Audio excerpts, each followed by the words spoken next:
इकडे नागपुरात हा सावळा गोंधळ आहे, तर दुसरीकडे नाशिकमध्ये शिवसेना आणि भाजप हे दोनही पक्ष गॅसवरती आहेत. कारण विनायक पांडे यांनी आपल्या मुलासाठी, ऋतुराजसाठी आणि वहिनी कल्पना यांच्यासाठी दोनही पक्षांकडून एबी फॉर्म घेतलेत आणि आता ते नॉट रिचेबल आहेत.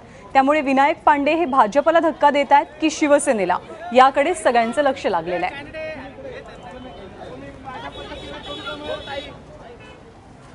आणि विनायक पांडे यांनी नेमकं काय केलेलं आहे पाहूया या रिपोर्टमधनं. नाशकातल्या चांडक सर्कलवरचं SSK हॉटेल. सकाळपासून इथं शिवसेना कार्यकर्त्यांची लगबग होती.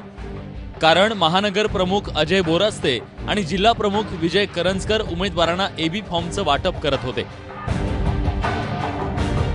दुपारी 12च्या सुमारास सेना नेते आणि माजी महापौर विनायक पांडे इथं पोहोचले. त्यांनी मुलगा ऋतुराज आणि वहिनी कल्पना यांच्यासाठी तिकीट मागितलं.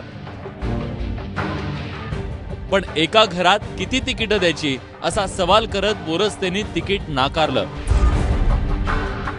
आणि वॉर्ड क्रमांक 13 मधून कैलास सुंबळेंना उमेदवारी देण्यात आली. त्यामुळे पांडे समर्थकांनी बोरस्तेंना मारहाण केल्याचंही कळतंय. कैलास सुंबळे आणि शिवाजी सुंबळेकडून 25 लाख रुपये घेतले आणि ती उमेदवारी देण्यात आली.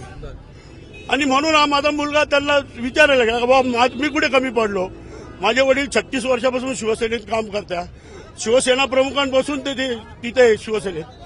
तर अजय बोरस्ते आणि विजय करंजकर यांनी माझ्या मुलाची गच्ची धरली आणि माझ्या मुलाला धक्काबुक्की केली. हे सगळं खोटं नाटं आहे. राहिला विषय आरोपांचा, तर त्यांनी स्वतः आत्मचिंतन करावं. कारण जे बोललं जातं नीतिमत्ता, निष्ठा, तर मला वाटतं मी त्यांच्याबद्दल बोलणं सगळ्यांना माहिती आहे की ते शिवसेनेशी किती प्रामाणिक होते. मध्यंतरी ते भुजबळांच्याही ठिकाणी जाऊन आले होते. आणि महाभारत इथूनच सुरू झालं. SSK हॉटेलमधून विनायक पांडे गेले ते थेट भाजपच्या कार्यालयात.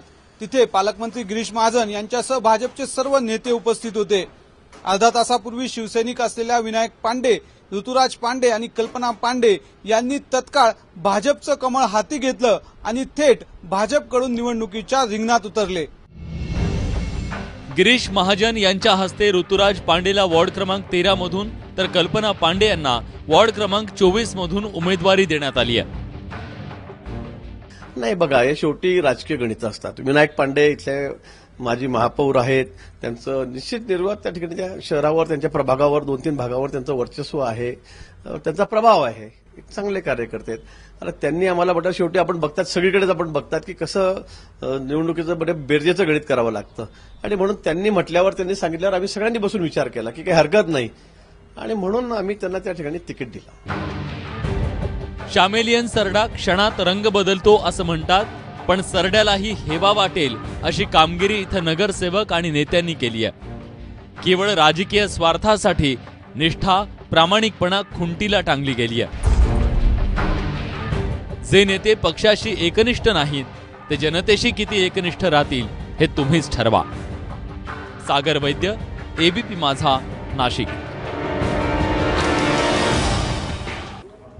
तर खरा प्रश्न हाच आहे की जे आपल्या पक्षाशी एकनिष्ठ राहू शकले नाहीत ते जनतेला एकनिष्ठता काय दाखवणार.